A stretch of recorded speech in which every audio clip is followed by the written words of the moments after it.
Yo, assalamualaikum warahmatullahi wabarakatuh. Selamat sore menjelang malam buat teman-teman semuanya, khususnya yang sudah ada di YouTube Solusi Hutang MB. Gimana kabar Anda per hari ini? Ya, ini ada satu berita yang mau saya sampaikan buat teman-teman semuanya. Yang mana berita ini diterbitkan per Februari 2024. Ya, pinjol tidak akan bangkrut, saya jamin 100% pinjol tidak akan bangkrut gitu loh. Kenapa seperti itu, Bang?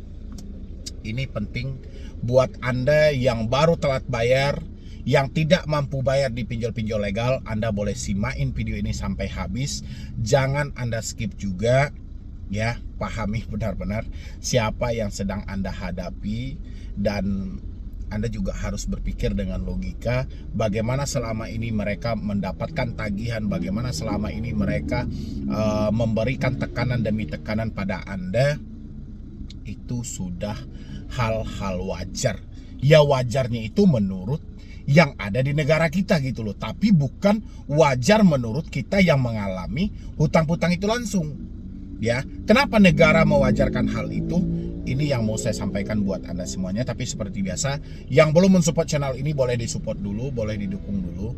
Mudah-mudahan supportan dan dukungan Anda menjadikan channel ini makin berkembang lagi, dan saya makin semangat memberikan motivasi, edukasi buat teman-teman semuanya. Silahkan. Pinjol tidak akan pernah hancur. Yang hancur itu cuman diri Anda yang mengalami telat bayar, tidak mampu bayar, dan tidak sanggup bayar. Kenapa, Bang? Pertanyaannya. Anda disibukkan dengan ancaman tekanan yang dilontarkan oleh debt collector untuk mengelabui dan menakut-nakuti diri Anda. Sementara apapun yang terjadi sama Anda ya di negara ini hal-hal wajar, apalagi sama OJK. OJK tidak akan peduli sama sekali sama diri Anda. Begitu juga dengan elit-elit yang ada di negara ini tidak akan mungkin melirik Anda yang terjebak di pinjol. Kenapa? Ya, Anda boleh lihat dulu di sebelah saya. Itu Anda lihat, pemerintah raup pajak pinjol 1,82 triliun hingga 29 Februari. Ya, ini bukan nilai yang main-main. 1,82 triliun sampai 29 Februari. Dan habis itu Anda beranggapan, tolong bubarkan pinjol, hapus pinjol yang ada di Indonesia. Pinjol merusak ekonomi, pinjol menghancurkan ekonomi. Wajar. Kenapa wajar? Dia bayar pajak. Dia bayarnya ke negara sebesar itu. Makanya negara yaudah diam aja. OJK pun juga ya udahlah, persetan lah. Mau Anda seperti apa ya wajar. Waktu dalam podcast itu saya mendengar dari mantan pejabat dari OJK juga menyampaikan modal sekian miliar aja bisa menjadi sekian triliun gitu loh. Ya wajar ya kan. Dengan mereka memberikan tekanan, ancaman, intimidasi tanpa ampun, mereka tidak peduli. Yang penting bagi mereka bagaimana mereka mengambil keuntungan yang sebesar-besarnya. Ya, negara ada dalam genggaman dia. OJK dalam tawanan pinjol juga. Ya, kita bacakan. Jakarta, CNN Indonesia, CNN Indonesia. Pemerintah meraup 1,82 triliun dari pajak fintech P2P lending alias pinjol per 29 Februari 2024. Penerimaan pajak fintech berasal dari 446,40 miliar penerimaan tahun 2022, Rp 1,11 triliun penerimaan tahun 2023, dan 259,35 miliar penerimaan tahun 2024. Dari ujar Direktur Penyuluhan Pelayanan dan Hubungan Masyarakat Direktorat Jenderal Pajak DJP Kementerian Keuangan Dwi Astuti dalam keterangan resmi Kamis 14 Maret 2024. Pajak pinjol tersebut terdiri atas pajak penghasilan PPh 23 atas bunga pinjaman yang diterima wajib pajak dalam negeri WPDN, ya, bunga yang Anda bayarkan itu, dan badan usaha tetap BUT sebesar 596,1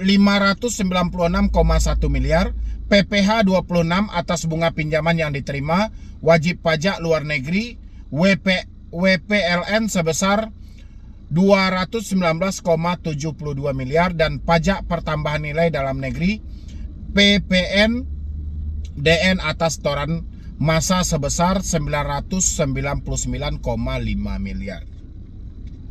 Kita bacakan dulu ya. Secara keseluruhan, DJP menerima setoran pajak mencapai 22,12 triliun dari sektor usaha ekonomi digital hingga akhir Februari. Ya, itu udah ditotalin semuanya. Mayoritas raupan pajak tersebut berasal dari pajak pertambahan nilai PPN perdagangan melalui sistem elektronik PMSE sebesar 18,15 triliun. Setoran tersebut dipungut oleh 153 pelaku usaha perdagangan melalui sistem elektronik. Jumlah tersebut berasal dari 731,4 miliar setoran tahunan 2020, 3,90 triliun setoran tahun 2021 dan 5,51 triliun setoran tahun 2022, 6,79 triliun setoran tahun 2023 dan 1,24 triliun setoran tahun 2024. Khusus Februari, pemerintah telah menunjuk 4 pemungut PPN PMSE baru yakninya ThyssenKrupp International, dalam rangka menciptakan keadilan dan kesetaraan usaha bagi pelaku usaha baik konvensional maupun digital. Pemerintah masih akan meneruskan menunjuk para pelaku usaha PMSEU yang melakukan penjualan produk maupun pemberian layanan digital dari luar negeri kepada konsumen di Indonesia. Kemudian pemerintah juga meraup pajak kripto sebesar 539,72 miliar, pajak yang dipungut oleh pihak lain atas transaksi pengadaan barang dan atau jasa melalui sistem informasi pengadaan pemerintah, pajak SIPP sebesar 1,67 triliun. Penerimaan pajak SIPP tersebut berasal dari 402,38 miliar penerimaan 2022, 113,8 miliar PPN sebesar 1,56 triliun. Pemerintah akan menggali potensi penerimaan pajak usaha ekonomi digital lainnya seperti pajak kripto atas transaksi perdagangan aset kripto, pajak fintech atas bunga pinjaman yang dibayarkan oleh penerima pinjaman, dan pajak SIP atau SIPP atas transaksi pengadaan barang atau jasa melalui sistem informasi pengadaan pemerintah. Berarti di sini juga ada pajak fintech atas bunga pinjaman yang dibayarkan oleh penerima pinjaman. Ya, jadi itulah yang saya sampaikan. Kalau Anda berharap pinjol akan ditutup, pinjol akan dibubarkan, yang ada tidak ada. Ya, karena pemerintah membebankan pajak itu melalui bunga pinjaman yang Anda bayarkan. Jadi pajak itu dibebankan juga kepada diri Anda. Selain kepada pinjol, kepada Anda juga dibebankan. Pinjol juga membebankan bunganya kepada diri Anda.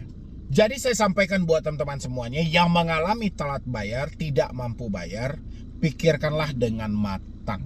Ya, pikirkan dengan matang. Kalau Anda masih berencana ingin menggali lubang, tutup lubang.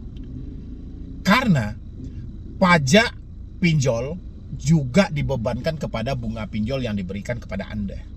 Ya, sampai di sini mungkin teman-teman sudah paham semuanya.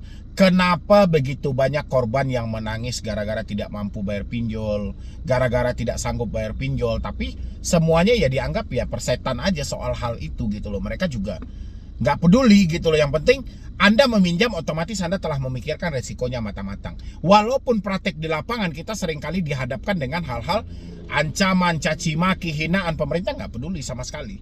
OJK lebih tidak peduli lagi, IPI apalagi gitu loh.